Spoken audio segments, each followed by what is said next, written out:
حضرت عمر فاروق رضی اللہ تعالی عنہ اغا صحابیو گورا لویا وورا لاول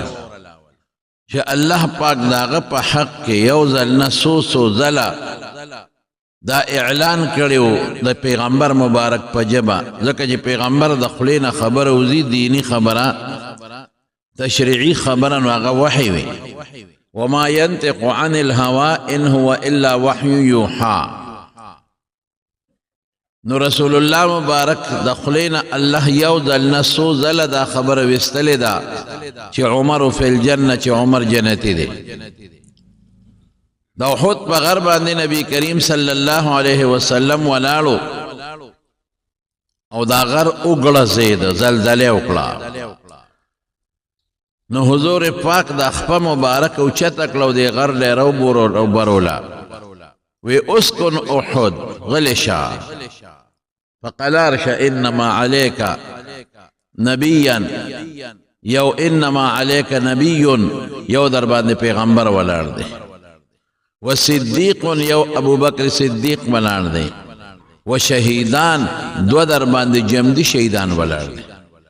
جمدی شہیدان سوکو یو حضرت عمر فاروق تے اشارہ و بل حضرت عثمان رضی اللہ عنہ یو بلا موقع باندې رسول اللہ صلی اللہ علیہ وسلم یو باغ کے ناستے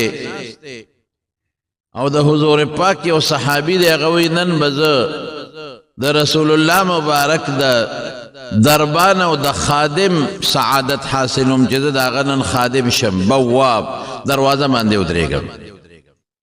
وی ادریگ دا موعدے کہ حضرت ابو بکر صدیق رضی اللہ عنہ راغ دروازہ دا باغ اٹھکولا ما وی سوکے وی ابو بکر ما وی علارس دکلک پا قلار شاہ زدل تپوس کم حضور پاک تمی اوے دا اللہ رسول ابو بکر اجازت غوانی وی اجازت مورکو دا جنت زیر مورک دا کوئی او غالی دا دی سطح دا زمکن لگا خکتی اغیبان دی سڑی ادری گیا بورقرو باسی قفوت وی پانا بے کے وی حضور پاک دا کوئی پا غالا باندے ناستو گرمی و نخبے مبارکے کوئی تزولندے کڑے وے حضرت ابو بکر صدیق راغے و خواکی و سروم اقا غالا کے ناستو لک سات پس بیا دروازہ اٹھکے دلا ما وی پا قلار شا تپوستا لکوم ما دا حضور پاک نا تپوسو کو کہ دا اللہ رسول عمر دی اجازت غواڑے وی اجازت مورکو دا جنت زیر مولا ورک حضرت عمر فاروق رضی اللہ عنہ راغے او گس طرف تا دا رسول اللہ مبارک نوم دا کوئی پاغاڑا کے ناس سمر لوی خبر سمر لوی منقبت تے دومر لوی سڑے دے چی رسول اللہ مبارک دا خما صرف دا دو خبر در توکڑے دیر کرتا بار بار نبی علیہ السلام حضرت عمر فاروق دا جنت خوش خبرے ورولے دا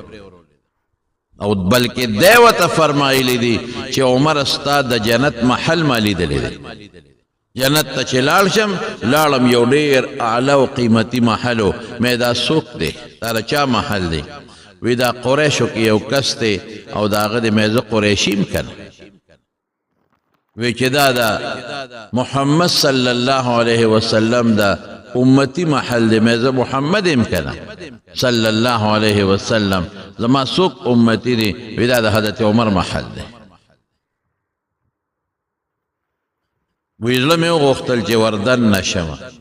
وی عمر استا غیرت را مخ کے شو عمر خودیر غیرتیو نوی کورتا دن نشما حضرت عمر دا خوشالین ہو جڑل وی دا اللہ رسول ابکا اغارو یا رسول اللہ زبا پتا غیرت کو مچی زما کورتا بی زما دا اجازت نوالی وردن نشوی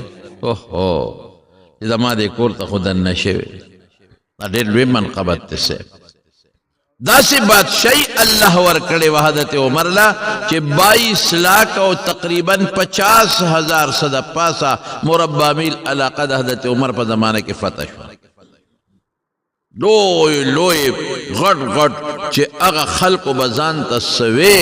او لوی بادشاہے وے لکنن چی دا امریکے و دا روستا دا ٹول فتح شوے او اسلام دیر زیاد خور شو دا حضرت عمر دا نوم نبا خلق را پیدا دا سے بات شئی ہے او د انصاف بادشاہي کړي د قسم په خدای چې کم سړی گورنر مقرر کړي دی وره او کم سړی قاضي مقرر کړي دی او کم سړی د زکات چیرمن او مشر مقرر کړي دی کم د پولیس مشر مقرر کړي دی د پولیس دا نظام د حضرت عمر زمانه کې شروع شوی مخکې د پولیس نظام نو یو خلق بو به جهاد لتل به دنه امن برابرو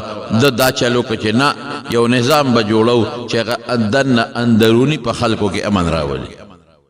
او فوج به د سرحداتو حفاظت کوي او فوج به فتح کوي د فوج کار دا دی چې د کافرانو ملکونه فتح کی او خپل سرحد وساتي د دوی کار د دنه سره تعلق نه لري دنه بل فورس جوړ کړ د پولیس فورس دا حضرت عمر جوړ کړی رضی الله عنه د ډاک دا نظام هغه زمانه کې خو ټلیفون وغیرہ نو د حضرت عمر فاروق رضی الله عنه فعال کړی ځای په ځای کوټې جوړې کړې ډاکخانې چې ورته وایي او د ډاک دپاره خلک برتي کړل ډاکیان چې ورته وایي او هغې له اسونه ورکړل اوښانې وله ورکړل د بیت المال نه د هغې د خوراک تنخوا انتظام یې وکړه چې تاسو به ډاک د یو ځای نه بل ځای ته رسوئ ځای په ځای خطونه به ډېر په اسانه رسېدل داسې خو چې خط د مکې نه یمن ته وړې خو یو میاشت مزل پې لګي بس خط به یې ورکړه او 15-16 کیلومیټره به بل ځای کې ډاکخانه وه ده به هلته یوړو هغې نه به بل سړی راغی هغه به هلته یوړو د ډاک سسټم ده جوړ کړو د پولیس سسټم ده جوړ کړو بیت المال خو د مخکې نه و خو بیت المال ده ښه زبردست طریقې سره فعال کړو او بیت المال ډک شو د پیسو نه غریبانانو کونډو له زبردستې پیسې ورکړې او بعضې ځایونه چې کومې به فتح شو نو هغه د بیت المال دپاره پرېښې وې چې دا به د بیت المال یا که د بهر نه څوک غریبانان مسلمانان هجرت وکړي دا به د هغوی شي یو عجیبه نظام یې جوړ کړی زبردست نظام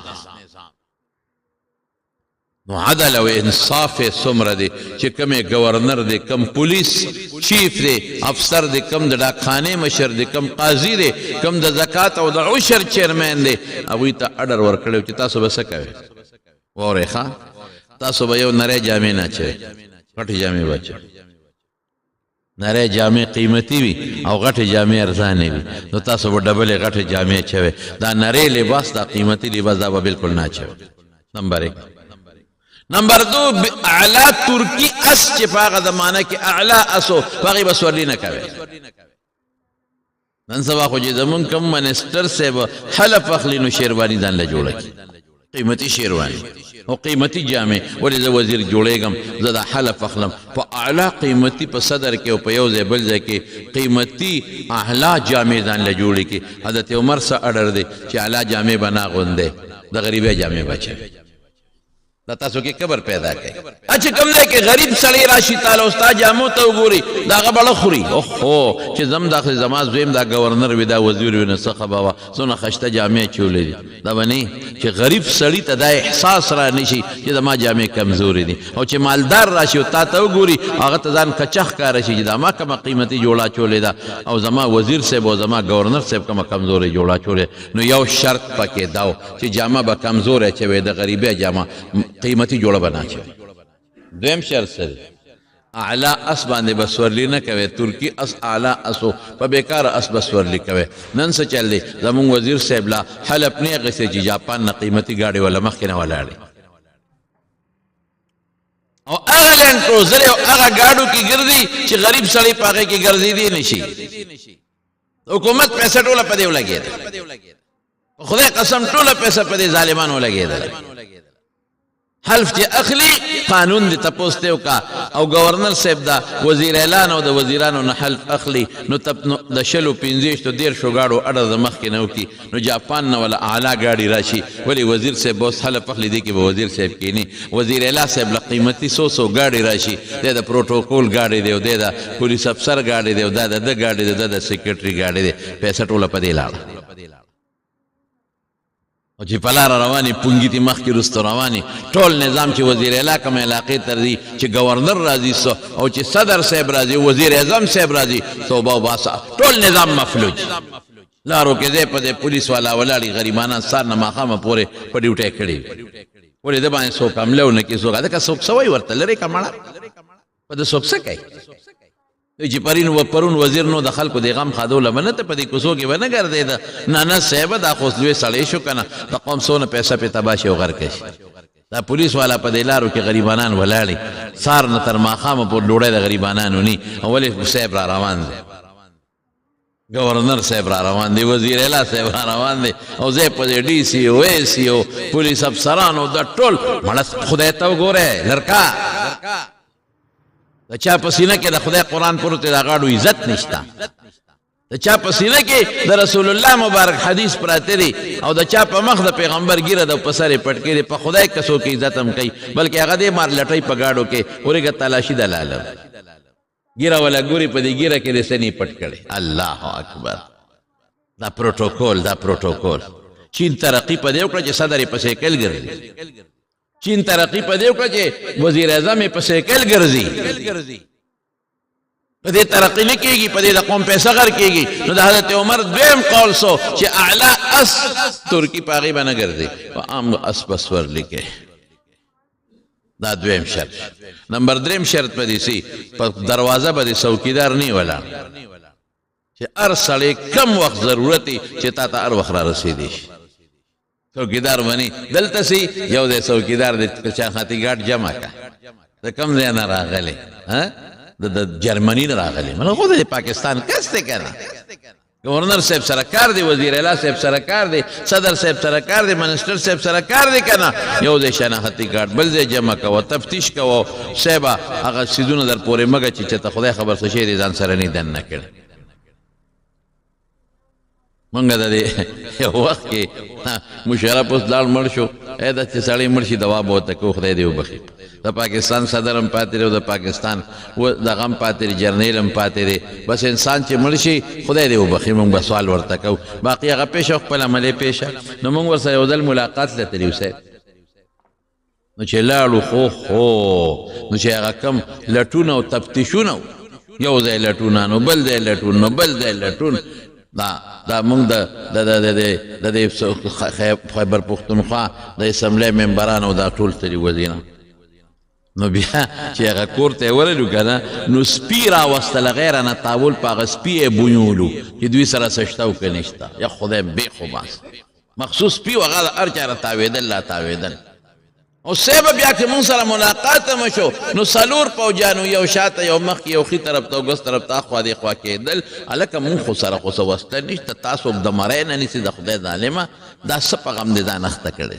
دا ټول په غم اخته دي په سوچ کې پراته دي په ټینشن کې پراته دي چې د شپې څوک حمله ونه کړي په ګاډي څوک حمله ونه کړي دروازې ای غریبانانو مسلمانانو په خدای مې دې قسم چې تاسو ډېر ښکلی ژوند تېر کړ خشتا په خپل پټي کې د ګنو په فصل کې دننه ولاړې پروا دې نشته د شپې او بخور له روانې چارې دي په اوږۍ پروا دې نه دی خو دې راشي د شپې او بخور ځه دی خو یې د شپې یوازې په دې لاره باندې وګرځي هر وخت یې په زړه کې دغه ناستي دا څه ورته وایي په دا خېټه کې خوله مې بل طرف ته ځي په دا خېټه کې دننه ګیدړ ناست دي او په یره کې پروت دي چې خدای پاکه څوک مې مړ نه کړي دا ښځې نه م یارېږي دا اوښې نه م یارېږي او د رور نه م یارېږي لرې که دا ژوند مې نه دی خوښ ښکلی ژوند زمونږ ستاسو دی الحمدلله نو بل شرط دا چې دروازه باندې به څوک نه ودرې چې څوک کم وخت راځي او د چا څه قسمه مسئله نو نیک ډایرکټ به راځي بل شرط یې شو د چا دعوت له به نه دی څوک دله ډوډۍ وکړي نه به ځي د ده به څه کاري دا یو رشوت دی تاله یې درکوي نه به خوري عام دعوت کوي لکه تا ته مو یو نورو خلکو ته م نو هغې ته تلی شي خو خاص دعوت له به نه دی خاص دې ته وایي چې ورته پته وي چې دا وزیر صاحب راځي ولیکم او که دې نه راځي بیا نه کوم د چا هدیه به م نه قبلې څوک دله تحفه راوړي که نه د ده به څه مسلې د رشوت کې دله راوړه که داسې یو سړی و چې د مخکې نه به دله تحفې راوړې اوس هم دله تحفه راوړه نو هغه تحفه ته قبلوه ګنې تحفه به م نه قبلې او بیا به څه بیا چې به کله یې دا احتساب دا د محتسب سیسټم هغه جوړ کړی چې کله به د وزارت نه جدا کېده نو بیا به یې روغ وختې وایه که نه چې ته مې وزیر لګولې څونه مال دی اوس دې څونه مال دی حساب بیا ورسره وکړه نو چې هغه مال بیا چې د وزارت نه مخکې به څومره اوس هم هغه دی دغه تنخواګانې اخیستې دي په هغې کې ځان له څه زیاتې کړې ټیک ته او باقي چې به څومره و بیا یې غونډ واخیستل بیت المال کې به جمع کړل دا د حضرت عمر انصاف او دا زندگی خپل هم دا عمل لومبی په خپله کوي نن سبا خو زمونږ وزیر د بل احتساب کوي خپل نه کوي او چې خپل پې راشي محتسب هم ډغره ورکړي زه وایي ته د ما حساب کتاب کوې نو چې بل راشي نو هغه خپل سره احتساب کوي نو چې بل راشي نو هغه بل سره احتساب کوي احتساب دې ته وایي چې اول ځان سره وکړه هغې نه پس بل سره وکړه ځان سره څوک کوي دا چې کوم په غټو غټو کورسو ناست دي او ستا د حساب کتاب کوي او ستا د قاضیان مازیان او دا لوی خلک دي په خدای که هغوی ته څوک کشم کولی شي د هغې ګاډي له څوک لاس هم نشي ورکولی چې دې ګاډي کې څه شی درنه روان دی دا نه دی دا قانون نه دی قانون دی چې د غریب او د مالدار دپاره قانون دی چې د جج دپاره او د هغه دپاره یو برابر قانون دا د حضرت عمر رضی الله عنه اوس واوره مصر ته روان دی مصر هغه زمانه کې د یهودیانو د عیسایانو ځای په لاره روان دی مصر ته او لوی لښکر ورسره دی او دنیا رپېږي چې حضرت عمر مصر ته را روان دی او هلته د مصرانو کې چې کوم عیسایان او یهودیان دي هغوی سره څه بعضې معاهدې دي وایي زه په خپله دا دستخط کوم حضرت عبد عمرو بن العاص رضی الله عنه ته دی چې روان دی صاحبه نو یو اوښ دی او هغه اوښ کې هغه اوښ یو دی دی یو غلام دی دوه کسه په یو اوښ دی نمبر په نمبر به په اوښ باندې سورېدل چې کله به اوښ روان و دونه میله به اوښ ځي نو عمر به پې سوري نو بیا د هغې نه پس به عمر کوز شي نو غلام به برخیږي غلام نو عمر به پړی نیولي او روان وي واه واه نو غلام ورته وایي صاحب زه خو ستا نوکر یم زه خو خادم یم ته به بره ناست ما به پړی نیولي وی نه الله له به څه جواب ورکوم انصاف دا دی چې څومره مزل زه په اوښ کوم دومره به ته کوې څومره چې تا د اوښ پړی نیولی دومره به زه نیسم په دې طریقه روان دی مصر ته او چې مصر ته نږدې شو نو د مصر یهودیان او عیسایان او مسلمانان ټول استقبال ته ولاړ دي چې دا عمر به څنګه سړی دا څوک دی چې دی راغی نو اتفاق ته ګوره هغه وخت کې د حضرت عمر د پړي د نیولو نمبر راغی غلام ورته وایي صاحب د خدای خاطر وکړه خلق رالل د لښکر امیر المؤمنین د خدای لحاظ وکړه ته بره کښېنه شرمېږو مونږ حیا م ځي خلق وایي دا څنګه بادشاه دی نوم دی په دنیا خور دی ټوله دنیا دی پیژني خلق د استقبال له راوتی دی نو دې وخت کې به پړې تا نیولې غلام به بره ناست دی ټولو مسلمانانو پوزه ښکته کېږي موږ رسوا کېږو موږ شرمېږو د خدای خاطر وکړه مهرباني وکړه ته بره کښېنه غلام به پړې نیسي او غلام منتونه کوي چې صاحب زما دپاره شرم دی بېعزتي د خلک وایي غلام بره ناست دی امیرالمؤمنین پړې نیولی دی آها وایي ټیک شوه دا خبره خو دلته د بېعزتۍ ده او قیامت پر ورځ به خپل رب له څه جواب ورکړو دا غلام هم د خدای بنده دی که نه زموږ د خدای بنده دی داسې نه کېږي زما نمبر دی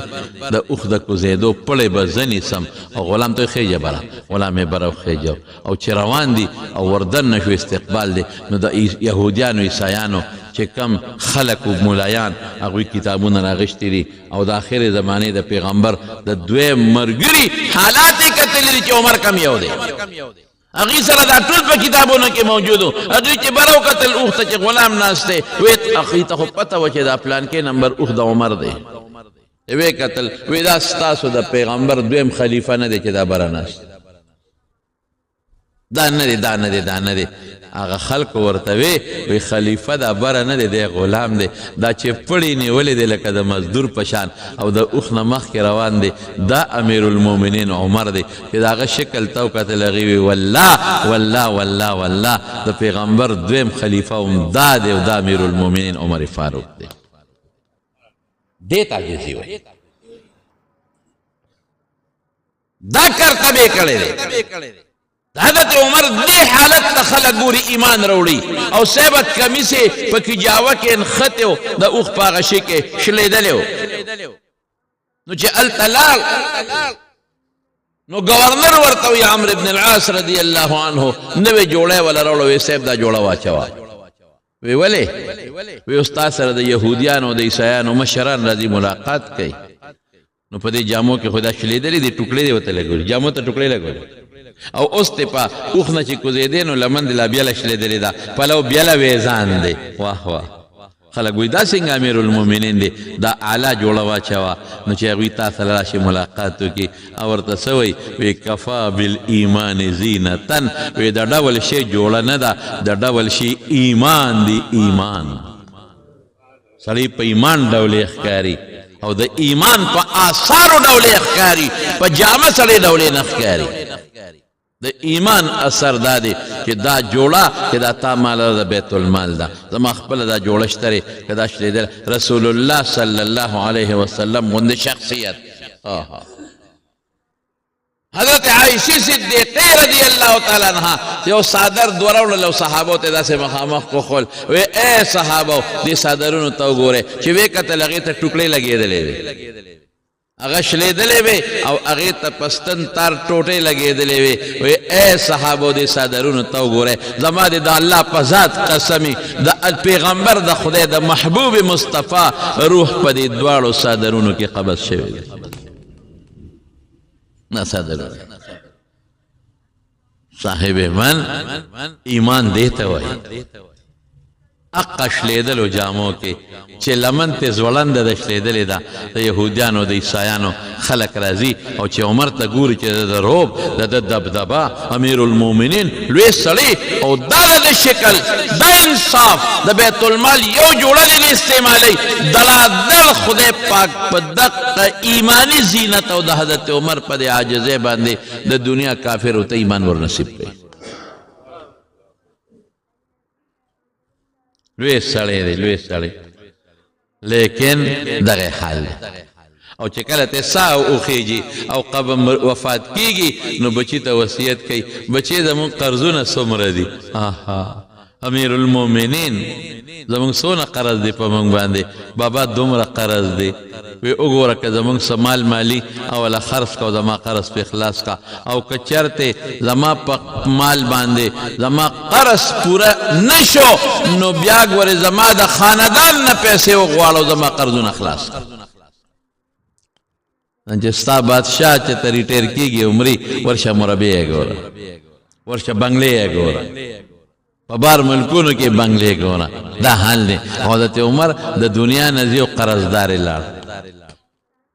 دا ژوند دی د حضرت عمر فاروق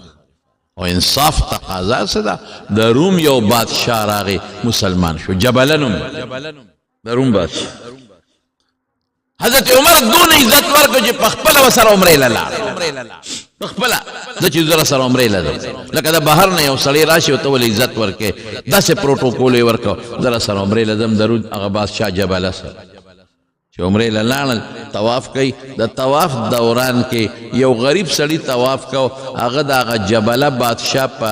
لنګ باندې خپه کېښوده د هغه نه لنګ پرېوت خپې کېښوده ځمکه باندې راښکې شو هغه خیال نو خپې کېښوده چې هغه جبله قدم واغېست لنګ ته لاړ به د جبله لاس اوچت که او هغه بانډېسې یې په دا مخ وو خو هر شي مانه دې لنګ وغورځو زه دې بېعزته کړمه هغه وی صاحب ما خو نه دې غورځولې تا ولې ځان پسې راښ کړ تا به لنګ اوچت کړی د مخ په به پې نه راتله که نه بس دا انصاف حکومت دا نه ده که د دې زمانې حکومت دی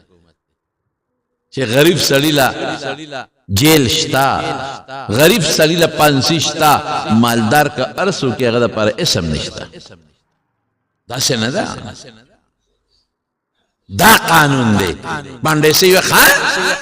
ظلم نشي کولی ته خو د روم بادشاه او که هر څه دا د مسلمانانو بادشاهي ده او حضرت عمر امیر المؤمنین دی ما نه سپېړه استرا والله که دې پرېږدم لاړ حضرت عمر ته درخواست وکړه استغاثه یې وکړله FIR درج دې سړي زواله حضرت عمر فاروق رضی الله عنه ورته وایي چې هلکه خیر دی بنډیسیا معافی کا میلمه دی او راغلی دی او مسلمان شوی دی او بادشاه دی او پروا نشته دی خیر دی تاله سپېړه وستا لا باجر درکې هغه خو ما تا ته پته نه چې څونه عزت ورکړه زه ورسره په خپله رالم او ما ورسره عمره وکړله باندې څه سوی امیر المؤمنین که ته زما انصاف نه اخلې نو د قیامت پر ورځ به د حضور پاک په مخ کې الله ته بیا شکایت کوم چې عمر مال انصاف نه دی اخیستی اوس خوښه دی خپله دی په سپېړه والي ما خو قصدن پلنګ په نه دی ښودی که ته ډېر انصاف دلته نهلې بس ما اخله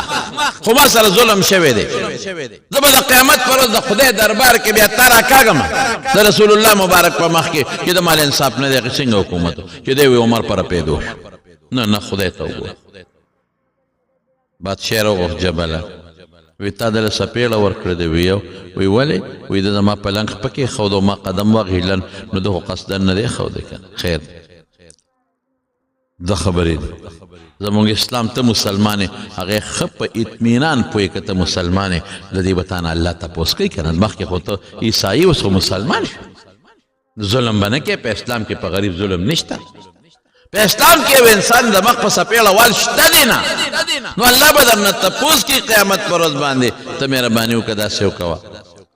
زمون قانون خدا دی چې دې تا نه بدل والي اوس نو ته خو ډېر لوی سړی مسلمان شوې مونږ ستا قدر کوو عزت کوو خدا باندې سې رضا که چې دا دې معاف کړي مونږ خو یې رضا کوو خو نه منې نو ته ورته ووایه خیر دی معافي ورته ووایه انګریزان وایي ساري ورته ووایه معافي ورته ووایه چې دې معاف کړي هغه وایي ښه زه ترې معافي غواړم وایي دا خو اسانه خبره مالا په اسلام کې د یو دوه درې ورځو اجازت شته وی او دوه څلور پنځه هر څو ورځې چې وي تاله اجازت دی بس غریب سړی دی ورته ووایه چې بس معاف دی کې نو خبره به خلاصه شي وی ښه بس هغه عیسایي غوسې واغېشت عجبله چې زه به اوس د بانډیسي نه معافي غواړم نه غواړم او بس پټ د پټه د شپې په خپل اس سره د خپلو ملګرو په واړو له واپس روم ته لاړ بیا عیسایي شو زه معافي غواړم د بانډیسي نه حضرت عمر بانډیسي ته وی د خدای بنده څه کار دی وکنه نه ما سره ظلم کړی دی ما به دې خامخا سپېړه به ته وباسم سړی له ورپسې عیسایي شو حضرت عمر ته چا وی سړی خو لاړ وتښتېد نو زه څه وکړم زه خو د خدای په دربار کې ټینګېدی نه شم یو مظلوم دی راشي ما دې خدای ته راکاږي زه څه وکړم ما خو مینت ورته وکړه چې معاف یې که نه معاف کوي څه وکړم ورسره او دا د رسول الله مبارک صفت و د چا صفت و هغه څنګه ماشاءالله قربان شم د خپل مبارک پیغمبر داسې اصول یې پرېښي دي داسې قیمتي اصول په خدای قسم چې هغې کې یو موقع باندې روان دی او صف دی د مسلمانانو په جهاد کې صف دی صف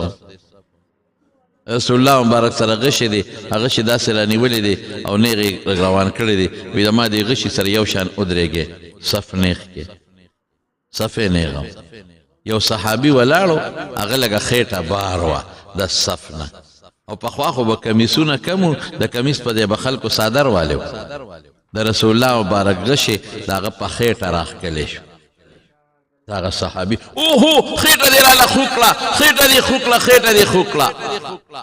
رسول الله مبارک ویل که تا خېټه بار رستی وه خوک خو نه ده ما خو غشي راښکړه نه زما دې خېټه خو کړه زما دې خېټه خو کړه ښه زه بس معاف مې کنو نه معاف کوم زما خېټه دې خو کړې ده بدل بدناله صحابه تویش کې رالل چې ته د خپل پیغمبر نه بدل غواړې هغه خو قصدن ستا په خېټه غشې نه دی راښکلی او که راشي دا خو ته ځان دپاره فخر وګڼه دا څه کې ستا په ایمان نه دی راوړی بلکل مې راوړی دی نو ته د خپل پیغمبر نه بدل اخلي او بلکل هم د پیغمبر مونږ ته ویلي دي چې څوک چا سره زیاتي وکړي بدل به ته اخلي های های که بل سړی وي ونیسئ واچوئ جیل ویډه به ما خو قصدن دا کار نه دی کړی ته ما نه بدللی زه د خدای پیغمبر رسول الله مبارک زر خپله لمن اوچته کړه ها بچی دا غشی واله چې ما تاله کم زور در کړی دی او ستا په خېټه مې غشی راښکلی دی ته مغسې وکړه چې د خدای ته روغ غاړه لار شم دې ته پیغمبر هغه صحابي را منډه کړې چې خېټه د حضور پاک لکه لمن اوچته کړه نو راغې په خېټه ښکلول کوي یو جاړې الله رسوله زه به ستا نه بدل اخلم یو موقع خدای پېښه کړه نو ما وی راشه که د پیغمبر مبارک دا خېټه دې ښکل کړله لیکن دا اصول چا پرېښي دي رسول الله مبارک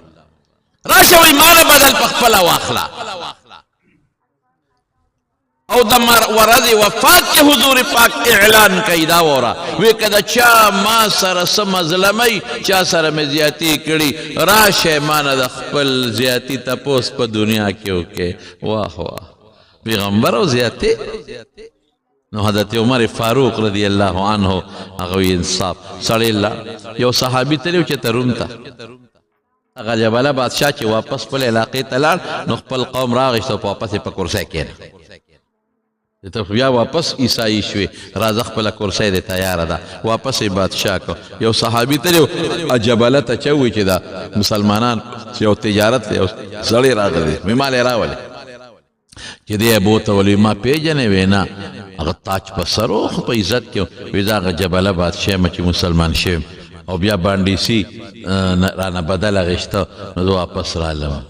خو صاحب دا خو دې غلطي وکړه خیر دی بانډیسي به راضي شو نه زه به بانډیسي نه بد اخلم وی اوس دې څه حال دی او صحابي ورته وی قسم په خدای چې هغه څو ورځې مې په اسلام کې تېرې کړي دي او زما په زړه کې کوم خوشحالي او سکون و قسم دی که په دې بادشاه کې هغه شته نو بیا مسلمان شه کنه وی مسلمانېدو ته مېړه کېږي خو په یو شرط اوس به خلک وایي چې نن عیسائی شوې سبا مسلمان شوې بیا عیسائی بیا مسلمان خلک را پورې خاندي نو که عمر ما له لور راکوي نو عیسائی مسلمانېږم خلک زه به دا ویم چې عمر غوندې سړي ما له لور راکړه زه دا بادشاهي پرېږدم او زه مسلمانېږم نو هغه صحابي ورته وایي که زما لور غواړې خو حاضره ده نو د عمر د لور خو اختیار ما سره نشته وی لاړ شه تپوس ته وکړه وی ډېره ښه خو روم خو ډېر لرې مزل و چې راغی حضرت عمر ته ویل وی هغه سړی خو واپس مسلمانېږي اسلام ته اړه کېږي خو د شرم د وجې نه راځي او وی که عمر راله لور راکوي وی زما یو لور ده چې څومره دي قربان د اسلام نه هله زر راځه سامان دې کېده واپس لاړ شه ورته ووایه چې راځه مسلمان شه د عمر لور حاضره ده اما صحابي چې واپس لاړه روم ته او هلته ورسېده نو چغې وې او لارې کوڅې ډکې څه چلو شو وی هغه جبله بادشاه مړ شوی جنازې له یې ورغی ایمان یې په نصیب کې لیکن د حضرت عمر انصاف ته وګوره دې ته انصاف دی څومره لوی سړی څومره انصاف او صاحب بله واوره لوی لښکر ورسره دی صاحب او پلارو باندې روان دي او خلق په لوی روب او دبدبه کې دي چې عمر را روان دی لیکن عمر به خلکو ته وایي چې نه نه نه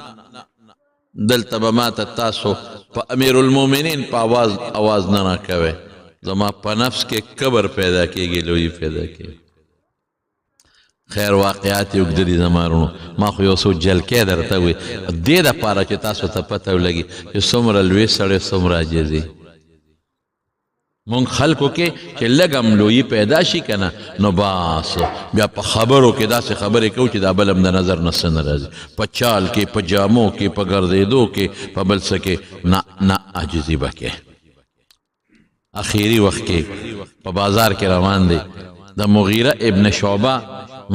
حضرت مغیره رضی الله عنه یو غلامو فیروز نومو او ابو لؤلؤه باندې مشهور ابو لؤلؤه او لوار نو پخوا به خلکو دا غلامان واغېستل نو په هغې به کار کو وی دونه پیسې ګټه ماله به دروازې دومره راکې باقي ستا نو هغه لګیا دی هغه خپله لواري کوي نو حضرت عمر ته راپاڅېده او مجوسي و د اور عبادت والا وی امیر المؤمنین زما مالک زما نه ډېرې پیسې دروازې غواړي زما مالک ته لږ نصیحت وکړه چې په ما دا شی دا اجاره لږه کمه کړي حضرت عمر صاحب ورته وی څونه دنه غواړي وی دومره وی مړه دا خو معمولي شی دی ته خو ډېر زبردست کار کې ته خو له دې نه زیاتې ګټلی شي بس هغه غلام په دې خبره غوسه شو وی تاله به مې یو جرنده جوړه کړه هلکه څه چلو شو چې تا ته دا خبره وکړه سپېره بس هغه یو چاړه جوړه کړه دوه مخیزې او هغې چړې له یې د زهر اوبه ورکړې او د سار منزل راغی د حضرت عمر چې به کوم ځای ودرېده شاته ودرېده حضرت عمر فاروق رضی الله عنه آواز هم خشته او عموما به د سار په منځه کې د صورت یوسف تلاوت کو عموما او صحابه فرمایي وی د صورت یوسف تلاوت به کو او جړل به وی قسم په خدای مونږ زه به په آخر صف کې ولاړم او په آخر صف کې به ما د حضرت عمر فاروق سلګۍ اورېدې داسې به یې جړل صورت یوسف یې شروع کو او چې څه تلاوت یې وکړو او بس ناګانه اواز بدل شو دې سړي پې غوزار او په چاړه باندې داسې و چې شپږ غوزاره وو شپږ غوزار دې ظالم په منځه کې आवाज بدل شو حضرت عمر زرد ځان په ځای باندې عبدالرحمن ابن عوف ودرو تازه والي شو بس رستو شو او حضرت عبدالرحمن ابن عوف ته وی مخکې شماندت ای مخکې او شاته صف کې کېناست او هغه ظالم یو نه څوارلس صحابه ول څوارلس واړه شهیدان او بیا صحابه ګیرو چې څوک چا به ګیرو بس غزار به پکاو بیا یو صحابي سره یو کوټو هغه کوټه په د پاسه ور واچو بس هغه کې گیر شو نو ځان یې لالو او بس بچو صحابه گرفتار کو او بویت عبدالرحمن ابن عوف رضی الله عنه مختصر منځو کډیر مختصر رستو صحابه وی چې ګڼه ډیره وا نور پوی نه شو خو په دوبره پوی شو چې عمر आवाज نه د بل چا आवाज شروع شو منځو شو حضرت عمر فاروق رضی الله عنه چت او کورته یوړ او لومبه تپوس کوي چوال من قتلني چا مړ کړم وی هغه د مغیره ابن شعبه غلام هغه مجوسی وی هغه لور وی او سوی وی الحمدلله چې زما مرګ د مسلمان او د منځګزار په لاس زما وینې توی نشوي د کافر په لاس زما وینې توی شوي چې زما په مرګ کې یو مسلمان او یو منځګزار اهل قبله هغه زما په وینه ککړ نشي او یې سوال به کو د خدای نه اللهم ارزقني شهادة في سبيلك خدای مال شهادت راکې واجعل موتتي في بلد رسولك او زما مرګ د پیغمبر په ښار کې وکړه چې هم دلته په مدینه کې زه مړ شم ساره نوځي او شهیدم شمه نو چا به ورته وی دلته څنګه شهادت غواړي شهادت خو هلته کې دشمن سره کافر جنګېږي کافرو سره مسلمان جنګېږي هلته غواړه وی که خدای غواړي دلته به مې شهیدم کې او دا مرګ به هم د دې ځای راکړي حق دعا قبوله شو شکر دی چې د اهل قبله او د یو منځګزار د لاسه مړ نه شو وی دې ظالم ته خو ما سمه خبره کړې بیا څه وی وی منځ شو د منځ دونه اهمیت دی وی او صاحب منځ شو نو ولې جوس راوړل د اوسکو جوس چې دا واله نو چې هغې په خولې ور واړول نو په دې خېټه ته بار راووتل شپږ غزاره والی شوی دی پورې را پورې د چاړو تېره بس صحابه پوه شو چې د یو جمدې نه پاتې کېږي نو بیا څه وی وی وخت د مانځه باقي دی وی او حضرت عبدالله ابن عمر ته وی زوی ته بچې شابه اوبه راوړه هغه اوبه راوړې هغه وی کني د اوبه څکي وی ما نیخ کې زه اودس کوم وی بابا به تیمم وه تا نه خو وینې بهېږي تیمم وه وی بچه ما ته دین مخایا ما د خپل محبوب مبارک پیغمبر نه دین زده کړی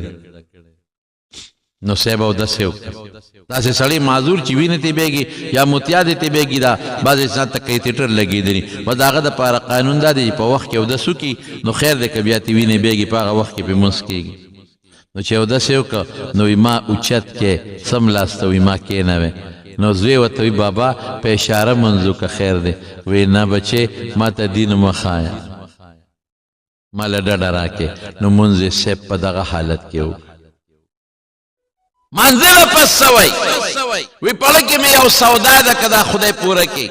څه سودا ده وی د رسول الله مبارک سره د قبر مبارک سره خوا کې مې دفنېدل وخت د چېرته ښخ شو خدا عائشی بی بی کوټه ده نو زوی ته وی عبدالله ابن عمر لاړ شه عائشې ته ووایه نو که اجازت یې وکړه نو ماله د خپل ملګري ابوبکر او د خپل محبوب مصطفی خوا کې قبر وکنه او که اجازت یې ونه کړه نو ما د مسلمانانو مقبرې ته یوسه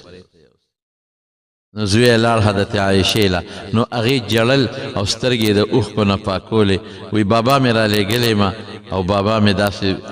ارمان دی نو عائشہ صدیقه ورته څه وی وی عبدالله ابن عمر وی دا خو ما ځان له دا ځای خوښ کړی یو خوا مې خاوند دی رسول الله مبارک او بل خوا مې پلار دی ابوبکر زه به ورسره شم زه بس چې عمر یې غواړي نو بس دا مې عمر ته وبخه او زه به د نورو ملګرو امهات المؤمنین سره د مدینې په قبرستان کې دفن شم نو چې زوی راغی داسې په شوق ورته کتل چې څه سوال جواب دی راوړي وی بچې څه سوال دی جواب دی راوړه وی بابا چې ستا کومه خوښه وه درته ځای ووښه ښه معاف یې که درته زیده توبه خو پکې دفن شه یاره وی کیدی شي بچې دی وخت کې د جمدې ما نو حیاء دا ویلي اوړینی نو چې زه مړ شمه او زما جنازه یو سه دوباره ته بیا ګورې تپوسو کوي اسې نه چې اړینی زما د مخه دا خبره کوي چې ساتې ووتله نو چې یو ویړه نو بیا د عایشې بیبي نه تپوس وکړو هغې وی زما له طرف نه اجازت دی نو په هغه مبارکه کوټه کې چې د دواړو جهانو سردار آرام فرما دی حضرت ابوبکر صدیق آرام فرما دی هغې کې وله قبر وکنیس په هغې کې دفن شو نو د پیغمبر مبارک پیشنګویي درسته ثابته شوه چې حضور پاک جمعات ته راننوته نو په دې ښي لاس یې ابوبکر صدیق نیولی و دغسې او په ګس لاس یې حضرت عمر فاروق نیولی او صحابو ته مخامخ ودرېده وی هاکذا نبعث یوم القیامت وی قیامت پر ورځ به موږ د قبرونو نه دقسې یو ځای پاسو خدای شهادت هم او د پیغمبر مبارک ګاونډ موله خدای ورکړه څومره لوی سړی څومره عاجزي د حضرت عمر فاروق رضی الله عنه څه داسې بعضې د هغه د حالاتو ذکر مې درته شروع کړی د څه مقاصدو دینیو دپاره د رسول الله صلی الله علیه وسلم دویم خلیفه دی او ما چې کوم حدیث ترته و دا حدیث په طبقات کبرا طبقات ابن سعد چې وته وایي دا په هغې کې موجود دی رسول الله صلی الله علیه وسلم فرمایي چې الله د عمر په ژبه او په زړه باندې حق جاری کړی دی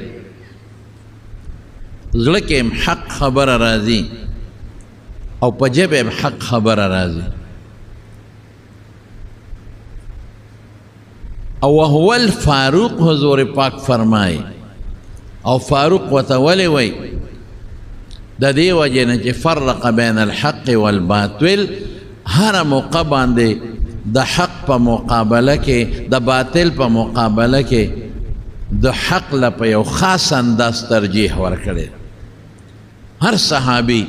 حق جدا کړی د باطل نه او الله او د الله قرآن حق جدا کړی د باطل نه خو د په یو خاص انداز په جوان مرده او په یو خاصه طریقه او په یو خاص کیفیت باندې د حق بال بول بالا کړی دی د باطل په مقابله کې د بدر د قیدیانو متعلق چې کله مشوره وشوه چې کم اویا کسان نیولی شوي صحابه ټول ناست دي رسول الله مبارک تشریف فرما دی چې دې سره څوک نو اکثریت صحابو دا رایه وه چې د الله رسوله دا به پرېږدو او د دې نه به جرمانه والو فدیه ورته وایي جرمانه هغه جرمانه به موږ په خپل ذاتي استعمال کې نه راولو په هغې به د جنگ سامان تورې نیزې چې کم سامان یې هغه پې والو یو زورونه به هم دوی ته میلو شي او پرېږدو ځکه چې اکثریت خپل خپلوانو ټول د تره بچي او د ماما بچي او زوی او زوم دا قسمه خلکو ماما او تره او پلار او زوی داسې قدر او ممکن ده چې خدای ورته ایمان هم ورنصیب کړي او د قیدیانو متعلق چې د کافر نه د کم قیدي ونیوه نو د مسلمانانو بادشاه له الله د دریو خبرو اختیار ورکړی فاما منا بعد و اما فداء که اسې پرېږدیم ستا خوښه د احسان پکې بعضې کافران حضور پاک اسې پرېښي لکه ثمامه ابن وصال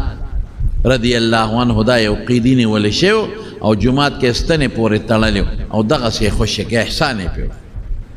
او که فدیت یې اخلي لکه دوی نه یې واخیست او بل دې فرمایي ما کان لنبي ان یکون له اسرى حتی یسخن فی الارض هغې نه معلومیږي که وجر هم تاله اختیار ده نو د حالاتو ته بادشاه ګوري د مسلمانانو که اسې پرېښودو کې فایده یې اسې دې پرېږدي که جرمانه تیل هم تی غشتی شي او که وجنی هم دا د مسلمانانو بادشاہ له خدای اختیار ورکړی نو حضور پاک مبارک چې مشوره وکړه نو د اکثریتو دا رایه وه چې جرمانې به تیوالو پرېوې نو همدې طبقات ابن سعد لیکلی دي چې حضور پاک حضرت عمر ته مخ راواړو عمر ته خو ارزه خبره کې نن خو دې سو نه وې او ته مسکې شو وی صاحب زما په خبر عمله سم نه کېږي نو څه له ویم وی نه عمل خو وروستو خبره ده ته خپله رای پیش کا نو چې اکثریتو تا سره ملګرتیا وکړه نو ستا په رای به عمل وکړو دا قانون دی په مشوره کې چې کله مشوره د ملګرو سره وشي بس اکثریتو چې څه فیصله کړې ده نو حضور پاک په هغې فیصله کړې ده بیا به دا لږ نه خفه کېږي چې زمونږ په مشوره خو عمل ونه شو اکثر زمونږ بعضې ملګري په دې خفه شي وایي زما رای باندې عمل ونه شو هلکه د هر چا په رای خو عمل نه کېږي حدیث کې راځي او حدیث کې وي اکثرو سره د الله مددي نو که د دې اکثرو رای ټیک ده او که غلطه ده خو چې د قرآن و سنت مخالف نه ګورئ د قرآن و سنت مخالف د هېڅ چا رای له اعتبار نشته نو چې اکثریت یو فیصله وکړي او د قرآن و سنت مخالف نه الله به ورسره مدد کوي په هغې فیصله پکار ده نو وی ته خپله رای پیش کا که تا سره اکثریت ودرېده نو ستا په رای به عمل وکړو وی ښه ده الله رسوله زما خو رای دا ده چې دا ټول قیدیان وجل پکار ده او داسې به نه وجنو چې د چا پکې خپل رشته دار دی هغه به خپل رشته دار وجني او یې صاحب لومبی شروع به زه کوم زما پکې ډېر خوږ ماما دی زه به دې مړ کړم د حضرت علي پکې رور دی عقیل هغه به خپل رور مړ کړي د ابوبکر صدیق پکې زوی دی به خپل زوی مړ کړي او د الله رسول ستا پکې یو تره دی عباس یو دی پکې زوم دی ابوالعاص ته به د خپل زوم او دا تره لالی ګرانه فیصله وه وی مونږ الله ته ښایو چې خدای مونږ ستا په لار کې او ستا په رضا کې د ماما نه او د زوم نه او د تره نه او د رور نه ورتېر حضور پاک صحابو ته د ده رای سره څوک ملګري یې صرف یو کس وی او زما هم دا رای ده نور وی نه د الله رسوله داسې نه کوي جرمانه به تېوالو پرېږدو نو بیا رسول الله مبارک عمر ته وی عمره فیصله د ډېره زیاته سخته ده اکثریت ته سره ملګرتیا نه کوي نو د هغه قیدیانو نه بیا حضور پاک جرمانې واخیستې او پرې ښودل نو فورا قرآن شریف کې آیت نازل شو د فیصلې نه پس یو ځل چې فیصله وشي بیا خو نه بدلیږي ما کان لنبي ان یکون له اسرى حتی یسخن فی الارض یعنی مقصد یې دا چې د عمر ری ټیک و دا ټول د دې نه وینې تویول پکارو دا وجل پکار زمونږ دا طالبان دې ته موافقات عمر وایي دی په خپله یو ځای کې وایي وافقت ربي فی ثلاث هغه وخت کې دته درې خبرې را مخکې شوې وې ځکه یې ثلاثه وې چې درېو خبرو کې زما رای د الله پاک د رای سره موافق شوی ما یو خبره پیش کړې ده هغسې د الله فیصله راغلې ده حضور پاک له راغی وي د الله رسوله د پردې حکم وکړه مخکې د ښه زنانه او دا پرده نه وه مخ ستر بچا نه کو د سر د غوږونو د مرۍ د سټ د لاسونو د لیچو او لاندې د خپو د دې ګیټو د دې پنډو د کونډۍ نه لاندې دا به یو بل ته ښکارېدل پروا به نه وه خلک به یو بل کره کورونو ته تلل لکه اوس چې دا نږدې رشتهداران یو بل کره ځي یا دا بعضې ګاونډیان یو بل کره ځي یو بل نه ستر باک نه کوي دقسې مخکې دا ستر د دغې دی د دغه څیزونو د پردې حکم نو نو خلق به یو بل کره تلل نبی علیہ السلام کره به هم صحابه تلل راتلل نو حضرت عمر وی د الله رسوله هر قسمه خلق ستا کور ته راځي منافقین هم راځي او نیکان هم راځي منافقین اسې نه چې په بد نظر ګوري نو مهرباني وکړو د پردې حکم وکړه دې خلقو ته رسول الله مبارک وفرمایل چې ما ته د الله را طرف نه حکم نه شوی نو زه خو فیصله نشم کولی الله پاک بیا سموده پس چې څنګه د عمر رای وه اقسې حکم نازل باس پرده لازم شو او الله پاک دا سے حکم را نازل کو چې بیا صحابیات برده نمخ کې چې بار بچتتلی پړونه به پسراو یا پړونه به امنو فورا نه د پړونو د پلس کو نزان له لوپټه جوړ کړي او بیا به لوپټه پسرولې لوپټه کې سره او ماره او سټ او داسې زونه دا پکې پټ شي دا دویمه خبره شو عمره کې رسول الله مبارک ته حضرت عمر وای چې مونږ طواف وکړو د صحابو ته وایا دا مقام ابراهیم ډېر برکتي ځای دی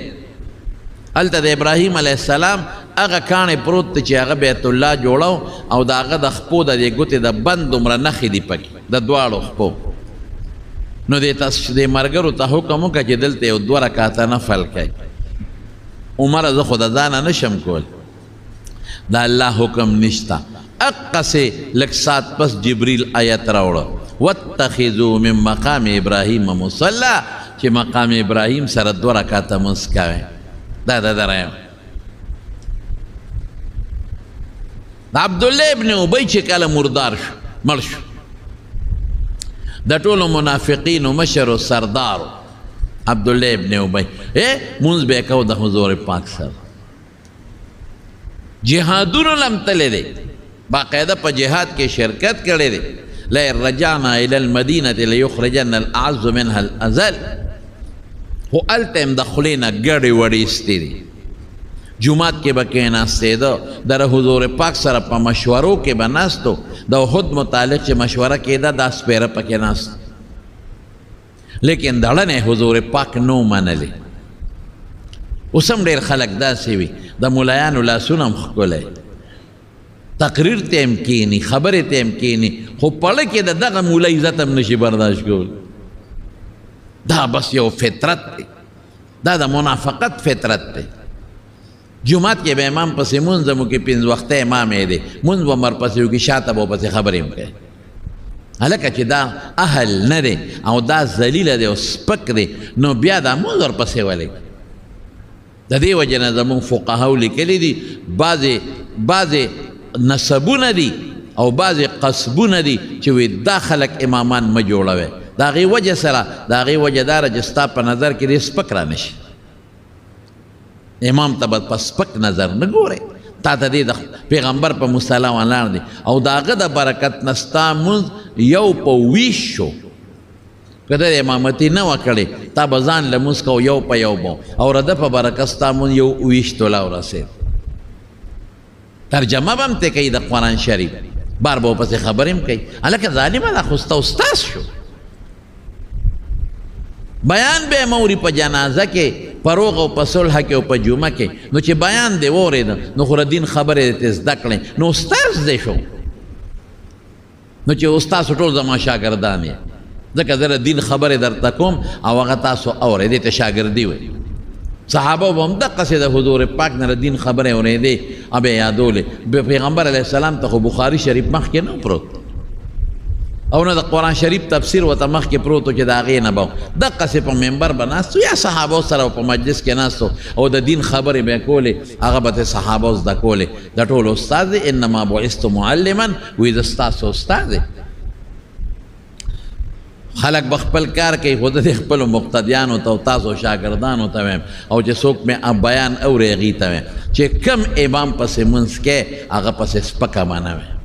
بد به نه وي چې د چا بیان او تقریر اوري نو هغه پسې سپکه به نه وي او بد به ورپسې نه وي دا ګناه دا د منافق نښه ده او خدای دې هم د نفاق نه وساتي نو عبدالله ابن ابی دړه نه حضور پاک نو منلې نو چې کله دې مړ کېده نو وصیت یې وکړ خپل زوی ته د زوی نوم یې عبدالله او د هغه وایي چې زه مړ شم نو بچې 2 کاره مه کوې یو به د رسول الله مبارک کمیس راوړې او هغه به ما ته اچوې کفن کې خلک دا ناګنډلې کمیس اچوي ماله به دا ګنډلې کمیس د رسول الله مبارک راوړې او ما ته به یې اچوې او بل دا مهرباني وکړه که چې حضور پاک ته راوسته او په ما جنازه وکړه یعنی دونه پیغمبر مانو دا هغه د برکت کمیس که په دې خدای خلاص کړه خو دړه نه د حضور پاک مشري نه ومنل چې کله به مقراله نو د مسلمان خلاف بیا اوټ استعمال کړی دی چې کله مقر راغلی ده نو د مسلمان خلاف بیا د خولې نه ګندونه ایستي چې مړ شو نو زوی راغی نبی علیه السلام له وی د الله رسول زما پلار مړ شو او دا دوه وصیت یې کړي دي زر نبی علیه السلام لاړ او خپل کمیس یې راواغه دا واخله او شا به دا ورته واچوه او زه جنازې له درځم چاته تپوس کوي د الله رسول کمیس دی ولې ورکا وی زما کمیس دله اس فایده نه ورکي مسلمان له برکت فایده ورکي کافر له نه ورکي دی کافر دی کافر مړ دی نو زما کمیس اس فایده نه ورکي خو د په ما یو بدل یو احسان او د هغې بدل مې ول خلاص کو کله چې زما تر عباس د بدر په جنگ کې نیولې شوی نو د هغه کمیس نو هغه د قد برابر و د کمیس په هغه پوره کېده د بل چا نه پوره کېده نو دی عبدالله ابن ابی زما تره له کمیس عباس ته ورکړی نو ما ولا هغه بدل خلاص کړ نور کافر لا زما کمیس اس فایده نه ورکوي دا برکتونه ثابت دي خو د مسلمان لا چې کله جنازه تیاره شوه حضور پاک لاړ صحابه هم ورسره لاړ او دا د ډېر لوی قوم خاوندو د خزرج قبیله یو لوی قوم و د هغې مشر دا عبدالله ابن ابی نو ټول قوم یې ولاړ مسلمانان هم لاړل چې حضور پاک لاړ چې کله جنازې ته رسول الله مبارک مخکې شو حضرت عمر راغی او د حضور پاک دی سینې مبارکې ته دقسې مخامخ ودرېده د الله رسول په دې منافق ولې جنازه کې صفا اتصلي على هذا المنافق په دې منافق ته جنازه کې القائل یوم کذا کذا و کذا په پلان کې ورځې دا خبره کړې وه په پلان کې ورځې دا خبره کړې وه تعدد علیه چې د کمې ګندونه هغې پیغمبر مبارک ته شمیرل اسیرونو دونه بادر بل څوک کیدی شي که د چا پلار ډېر خراب سړی وي قاتل ډاکوم وي او مړي نو بچي خپي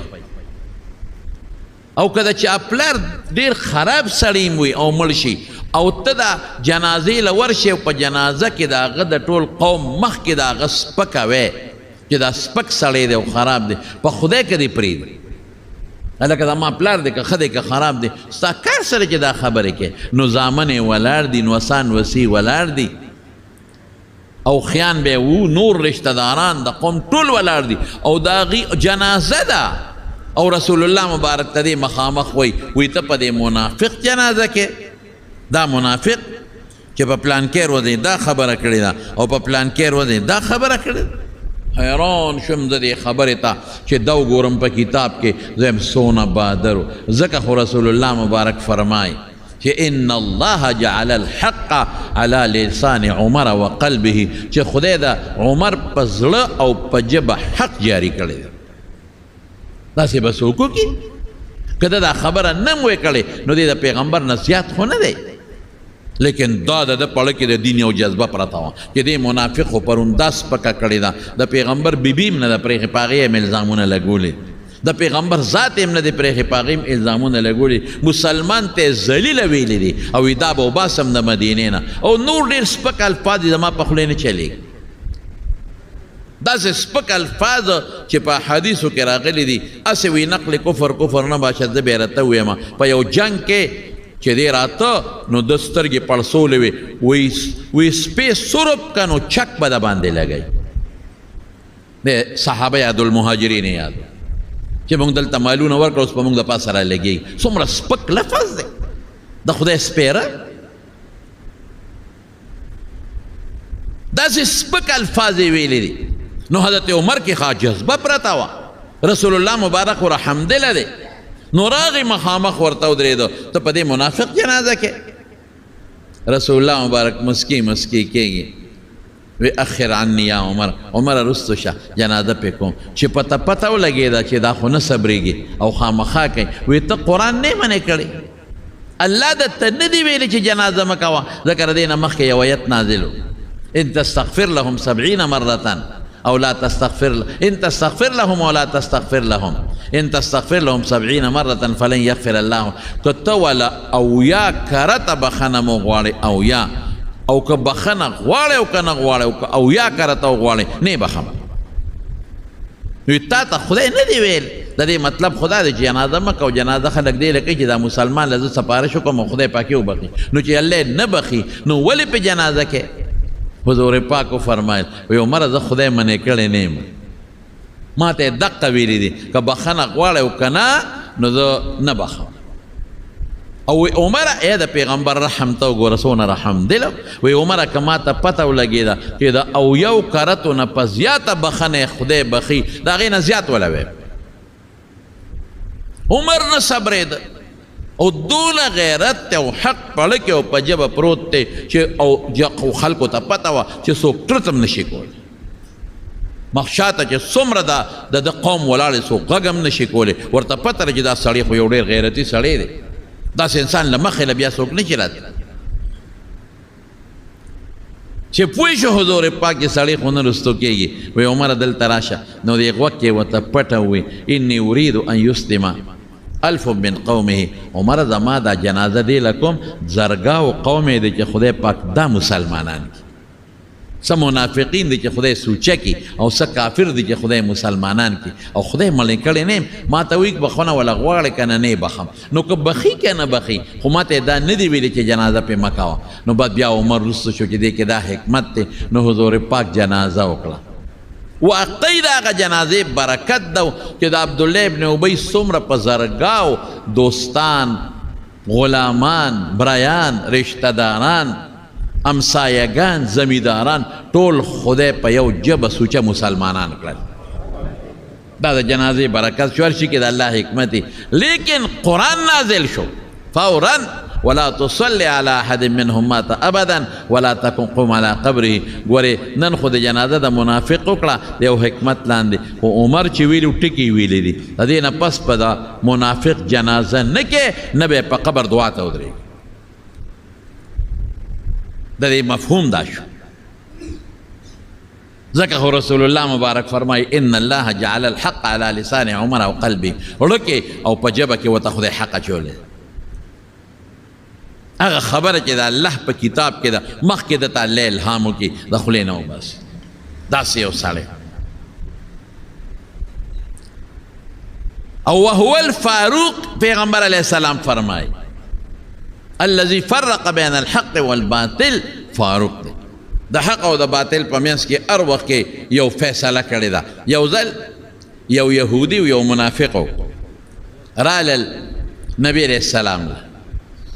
په یو ځمکه جګړه وه خو ځمکه د یهودي وه د دې منافق د خیالو چې حضور پاک له به لاړ شو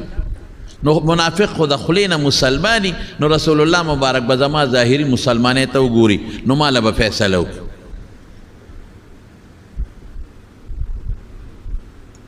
یهودي کافر دی او زه خو د ژبې مسلمان یم نو زما مرسته به وکړي دا ورته پته نه وه چې دا خبرې په اسلام او په شریعت کې نشته چې دواړه رالل نبي علیه السلام له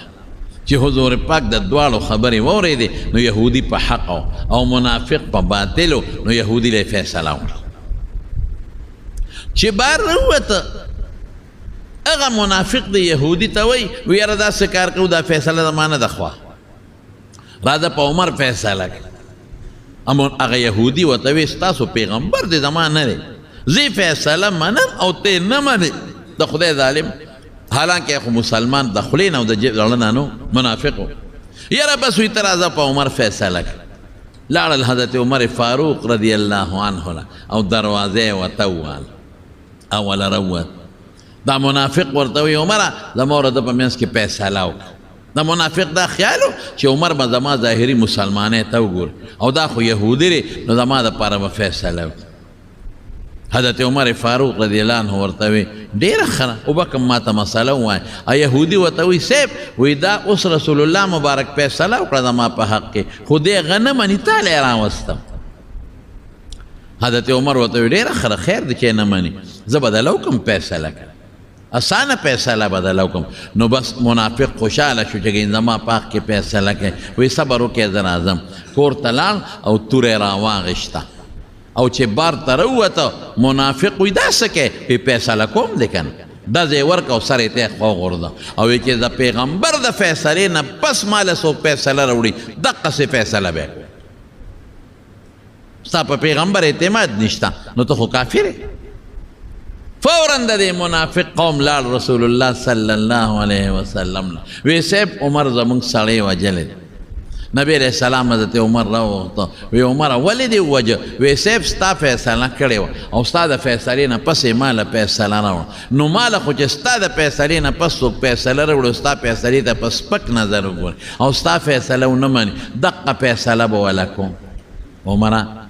زورنه به دې ورکړې خبرې به دې ورته کړې ولې دې وجه وی د الله رسوله که دې نه پس هم څوک داسې راشي که نه نو زما په کتاب کې زورنه او خبرې نشته دقه ډز به ورکوم ستا د یو سړی سپکاوی کوي زه به ورته زورنه ورکوم ستا د یو سړی فیصله نه مني تا ته خو چې فیصله نه مني نو تا ته په حقه نه وي بېانصافه راته وایي سپک درته ګوري او زه به داسې کوم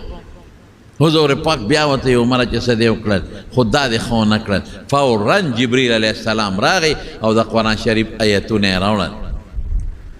قرآن شریف کې الله تعالی دا حکم نازل کړ چې فوالله قرآن شریف کې الله وایي څنګه دی لکه او الله قسم خوري په قرآن شریف کې فلا وربک ستا زما د ستا په رب یعنی په خپل ذات مې د قسمي فلا وربک لا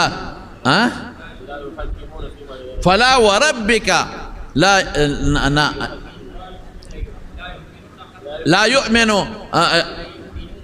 لا يؤمنون حتى يحكموك فيما شجر بينهم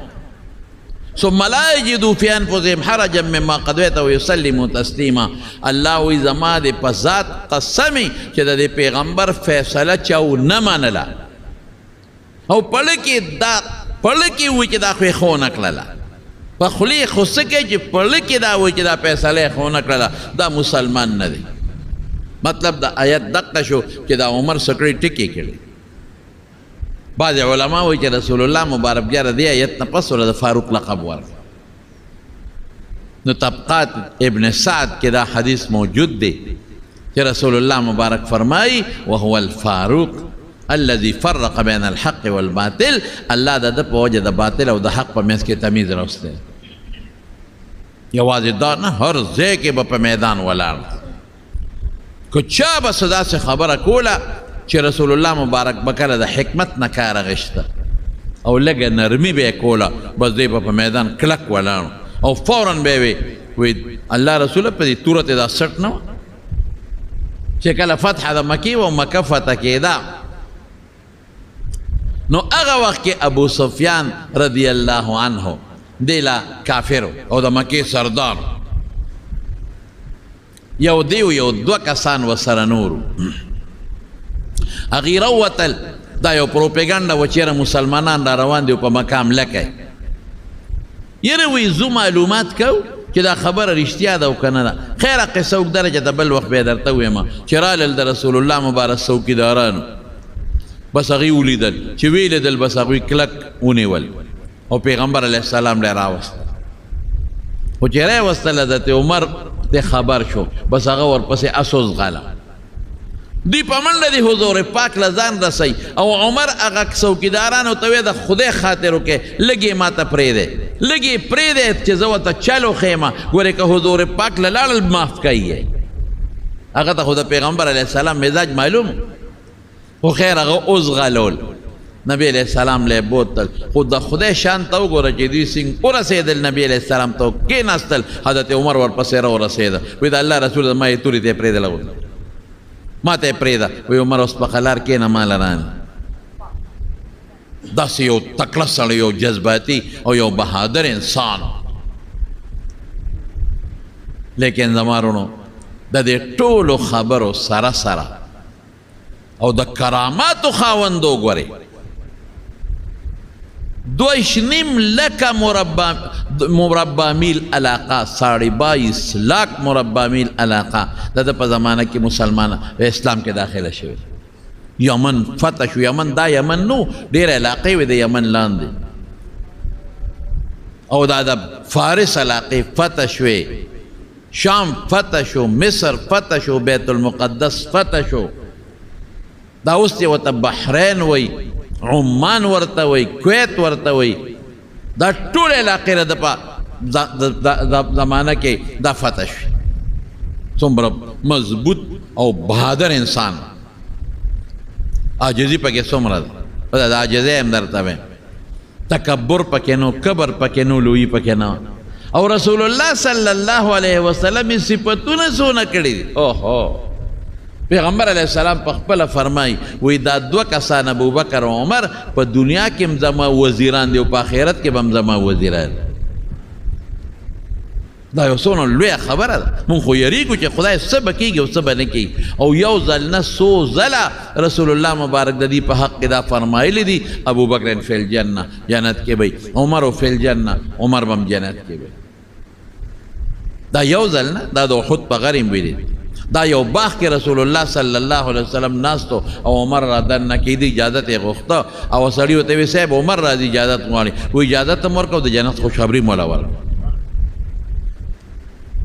او پیغمبر مبارک بل ځای فرمایي، وی الله د عمر په حق په ژبه حق جاری کړی دی.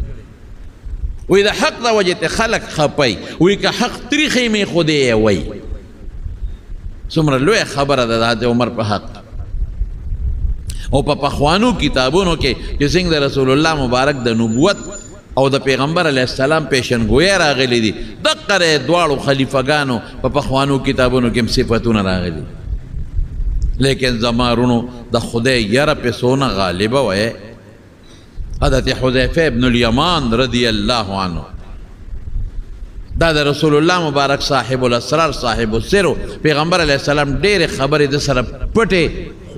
په غوږ کې ویلې. هغه داسې خبرې وې چې زمونږ سره تعلق د عام مسلمان سره نو. هغې مسلمان مکلف نه دی چې دا کار دی وکړي، یارې ته ځان وساتي. خو بعضې علمي خبرې وې چې هغه رسول الله مبارک حضرت حذیفه سره پټې کړې وې. وی حذیفه ته مې په خبر کړې، چاته مه وایه چې د پیغمبر رازداري خو بیا به چاته نه وایي. چې کله دې بادشاه شو حضرت حذیفه ابن الیمان یې راوغوښته، وی حذیفه راشه امیر المؤمنین سوی، وی تا ته خو پیغمبر مبارک ډېرې خبرې پټې پټې کړې دي. وی او امیر المؤمنین، وی منافقین یې درته ښولي دي؟ وی او امیر المؤمنین بالکل ټول منافقان یې راته ښولي. فلان کې د فلان کې زوی منافق، فلان کې د فلان کې زوی منافق، فلان کې د فلان کې زوی منافق. یو د مدینې او د ګیر چاپېره د ګاونډ منافقین یې راته ښولي. او یاد دي وی لیست مې په دې اړه کې پروت دی، ما ته پیغمبر وښیي، زه به یې هېر کړم. ټول منافقین یې راته ښودلي. خو ګوره امیر المؤمنین تا ته یې نشم ښولی. یو خو د پیغمبر راز دی ځکه یې راته نشم ښولی. بل لکې دا وکړه تا ته وښیمه، ته خو جذباتي انسان یې، اوس پې راوغواړې ټول به ټکو سترې کړي. امیر المؤمنین درته یې ښولی نشي. حضرت عمر وژړل، داسې سلګۍ یې ووالې، ډېر زیات یې وژړل. او حذیفه ما ته مه ښایه چې پیغمبر تا سره راز دی، زه دنه نه غواړم چې ما ته وښیې. خو ته په دې منافقینو په دې لیست په دې اړه کې چې پروت دی لږ نظر ور واچو چې د عمر نوم پکې شته او که نه شته. دومره یره وه، ښه ورته پته ده چې پیغمبر زما متعلق فیصله کړې ده، وینا یې کړې ده او د الله په حکم چې جنت ته به ځي. خو دومره په یره غالبه شوه، وایي څه پته لګي، الله ډېر زورور ذات دی، الله یو فیصله وکړي هغه نه څوک تپوس کولی شي. ته نظر وکړه چې د عمر نوم پکې شته که نشته. او راغې یو ځل د مینا او د عرفات په دې علاقه کې ګرځېده، لوی لښکر ورسره دی، روب خو یې دومره و چې د دنیا بادشاهان به ته یېرېدل. لوی لښکر ورسره دی، د فوج ورسره دی خپل. او د مینا او د عرفات د میدان کې په دې لاره چته روان دی چې کوم خوا ځي او په دې لاره ځي، هلته یو غونډی والته ودرېد. ټول وزیران، مشیران او د لښکر چې کوم جرنیلانو ټول ودرېدل، ټول لښکر چې امیر المؤمنین دلته څه کوي. او ځان ته داسې وکتل او دې ګریوان ته لاس واچو. عمره دا ځای پیژنې؟ ټول خلک حیران دي. عمره دا ځای درته معلوم دی؟ عمره دا هغه ځای دی چې تا پکې اوښان سرول. دې ته دا ځان ته زړې خبرې را یادول. دا هغه ځای دی چې تا به دلته اوښان سرول. عمره جامې به دې نه وې شلېدلې به وې. عمره کمیس به دی دا پرتوک به دی د کمیس په ځای به دی څادر هم نو نور به د باندې لګېده. عمره سپلی به دی نه وې خپې بلې خپې به دلته اوښان تا سرول. هغه سړی وې. نن درته خلک امیرالمؤمنین وایي، خلک دنه مخکې رستو دي. عمره دا ستا کمال نه دی، دا د الله او د رسول او د هغې کمال دی. تا کې څه نشته. عمره دلته به د اوښان سرول. نو چې اوښان به ماښام ماسخوتن د کور ته بوتل نو خطاب یې پلارو. نو خطاب به درته وی عمره تا نه به څه جوړېږي؟ تا له د اوښانو د سرولو چل نه درځي. نور خلک چې اوښان بوځي نو نارې بوځي او ماړې راولي، او ته اوښان سار بوځي او ماښام یې نار راولي. د اوښانو د سرولو په چل نه پوهېږي. وی هره شپه به ما د پلار دا پیغور راکو چې د اوښانو د چلولو په سر د سرولو په چل نه پوهېږي، تا نه به څه جوړېږي؟ عمره ګوره هغه شی وې چې تا به دلته اوښان سرول، سپلی به دې نه وې، جامې به دې شلېدلې وې او پلار به پیغور درکو د اوښانو په چل سرولو نه پوهېدې. عمره دا نن چې څه دي دا ستا د برکته نه دي، دا د الله او د رسول د برکته دي. رښتیا ووایه چې ته مونږ دا ووایې؟ نه، مونږ څه یو؟ سم نه. مونږ چې ته دا ووایې چې زمونږ د ایمان ده د خدای په فضل دی، دا د پیغمبر د برکته دی. مونږ چې ته دا ووایې چې دا بچي مال راکړي دي دا الله راکړي دي، دا ځمکه خدای راکړه، دا مال خدای راکړه، زه سم نه. مونږ خو چې په لاره وځان پسې خپې راکاږو، مونږ خو مټې وو، مونږ خو تکبر نه شلېږو. زمونږ په ژبه کبر، زمونږ په اړه کې کبر، زمونږ جامه په کبر، ځان پسې به څادر راکاږو. زمونږ تلل او چال د کبر، زمونږ ډوډۍ خوراک د کبر، زمونږ خبرې چې چا سره کوو د تکبر خبرې کوو، غټې غټې خبرې چې ګنې بس زه یم او ته یې سم نه. خبرې د کبر، بل ته قتل برن برن د کبر، دا زمونږ عادت دی. او یاد ساته مسلمانه، کبر د خدای بدي شي. ګورئ عجزي خوښه ده. او رسول الله مبارک فرمایي، حدیث قدسی دی چې الله وایي مه کوه ګورې زما الکبریاء ردای، لویي زما صادر دی، زما په صادر کې ځان ما سره مه رادن نه کوه، ذلیل به دې کوم. ته عمر ته رسېدی شي، ټوله دنیا را یو ځای کړ، دنیا عمر ته څوک رسېدی شي؟ نه. لیکن عاجزي پکې څومره ده، تکبر پکې نشته، عاجزي ده ورکې، ځان ته را مخکې کوي. زمونږ باباجي خدای پاک دې وبخي، شهزاده مولوي صاحب رحمت الله علیه، یقین په خدای وکړه یو ځل نه بار بار هغه د خولې نه دا خبره مې اورېدلې ده. ما ته بچې یو زوم یو مې خور وه، پلار مې مړ و، د 7 کالو چې زما پلار مړ شوی، ما باندې چې څه سبق ویلې دا را باندې مور ویلې، او دونه غربت و غریبي وه چې یوه اګۍ به کور کې پرته وه، نو مور به مې هغه راله پخه کړه، نو په منځ کې به یې پکې ګوته راښکه، نو ما ته به بچې دا نیمه ستا او نیمه د خور ده، هسې نه یو بل نه ونه خورئ. نو ما به نیمه اګۍ وخوړه، نیمه مې خور وخوړه، مور به مې ناره وروستی راکړه. ماله به په دې خبره لږ قار راغی، مې دا خبرې مه کوه. ما ته نه بچې دا زما حال، دا چې څه دي دا د الله فضل دی، دا د خدای کرم دی. او دا یوازې په هغې نه، دا په موږ ټولو مسلمانانو تیر شوي. د خپل پلار نیکه دور راغونډ کې او را یاد کې، وې ستاسو په کورونو کې دروازې نه، پخې کوټې م وې نه، د ټولو لاوڼ خوراکو لاوڼ به یې خوړ او چوملې به یې کولې، هغې سره به یې ډوډۍ خوړه. په خدای چې ما ته یاد د ګوټه کې به جامونې وه، د پیو لسی به یې جوړه کړه او شملې به یې جوړ کړه، جوار روټۍ. او زمونږ نه لږ مخکې داسې په لږه لږه مې یاد شي، ډېر مې نشي یاد، چې د مشرانو به وایي چې د اوربشو ډوډۍ به م خوړه، په خېټه کې به م ټکټر ګرځېده، ډزار به یې کوو، دړ به یې کوو. دا لا داسې وه، دا د وردی بچو ته وایه، دا د نوسو ته وایه دا چې مه کوئ کبر. تکبر مکوي څه شو هغه لوی لوی کبرجن چې ځان پسې به خپې راښکې نن د ځمکې لاندې پراته دي په خدای که څوک یې یادوي لوی لوی کارخانهدار او سرمایهدار نن ټول د ځمکې لاندې پراته دي هغه د جایداد خاوندان نن ټول د ځمکې لاندې پراته دي هغه چې شل او 10 ټوپکې به ورپسې ګرځېدې نن د ځمکې لاندې پراته دي که څوک دعا ورته کوي نو دقسې موږ ځمکې له روان کبر به نه کوو ملا کې هم کبر دی امی کې هم کبر دی خان کې هم کبر دی اجس کې هم کبر دی د چا چې څومره وس رسي خبرې غټې اوږدې غټې غټې خبرې په سپک نظر بل مسلمان ته کتل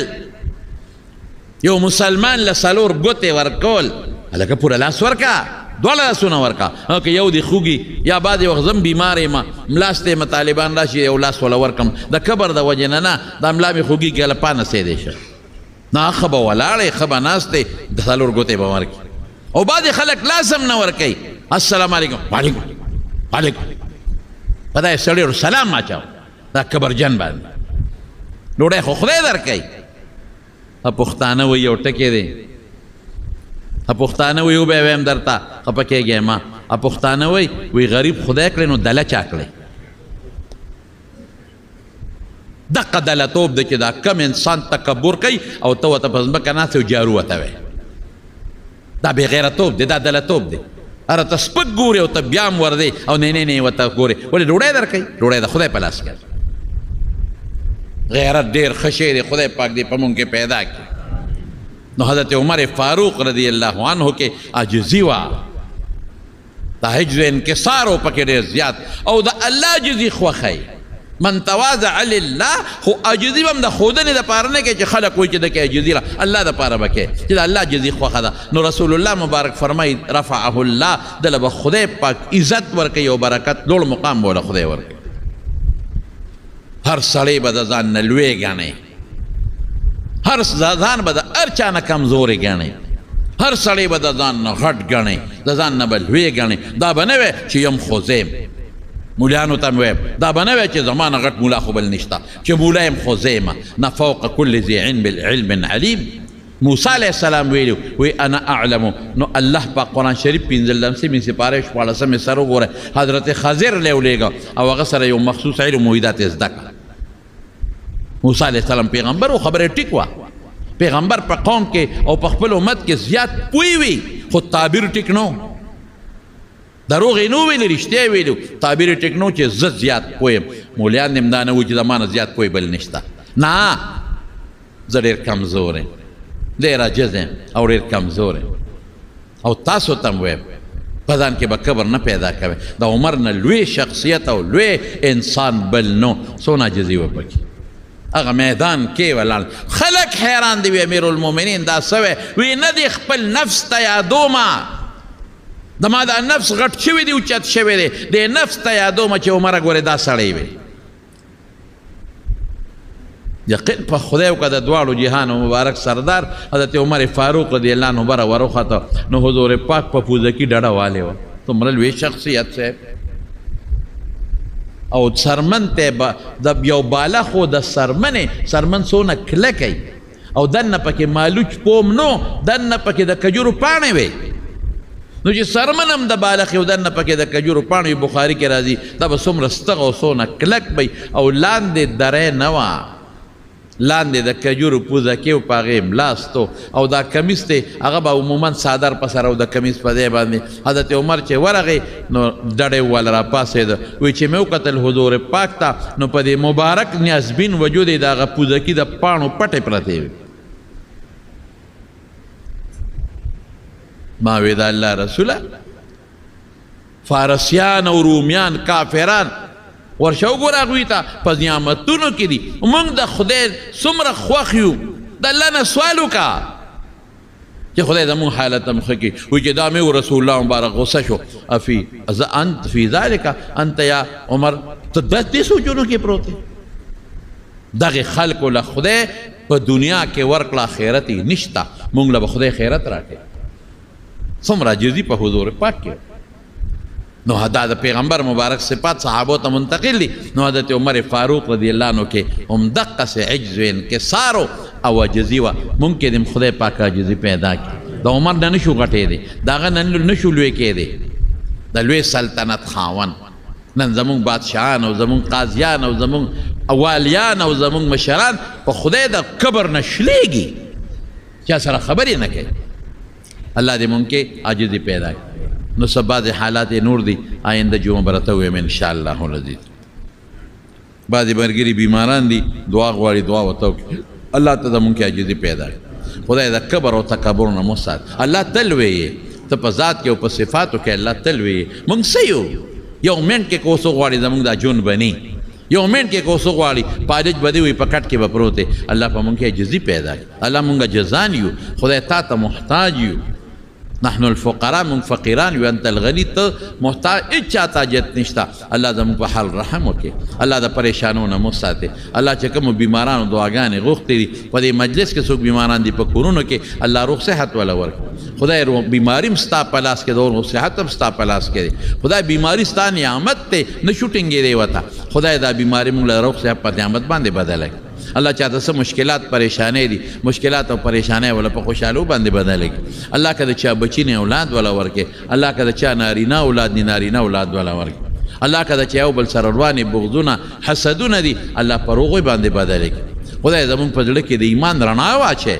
الله زمونږ بچوله او زمونږ وسان وصول او چې څومره رشته داران دي او دوستان دي د خیر او برکت او د عافیت زندګۍ ورکړي او زمونږ د جمع ته د ډېر لرې لرې ځای نه مسلمانان راځي الله په یو یو قدم ولا جرونه برکتونه ورکړي څومره مسافر دي په بار ملکونو کې دي ته ډېرې دعاګانې کوي سفر ډېر ګران دی الله چې څومره مسافر یې سفر د مشکلاتو نه وساتي او ته ورته الله په رزق کټولو کې اساني پیدا کړي الله مونږ مونځ ګزار کې زمونږ بچي مونځ ګزار کې الله دیندار هم کې بچي هم دینداره کې د ناګهاني شلقونو نه او د ناګهاني آفتونو نه هم سره د آل اولاد الله په امن و امان کې وساتي وصلى الله تعالى على خير خلقه محمد واله وصحبه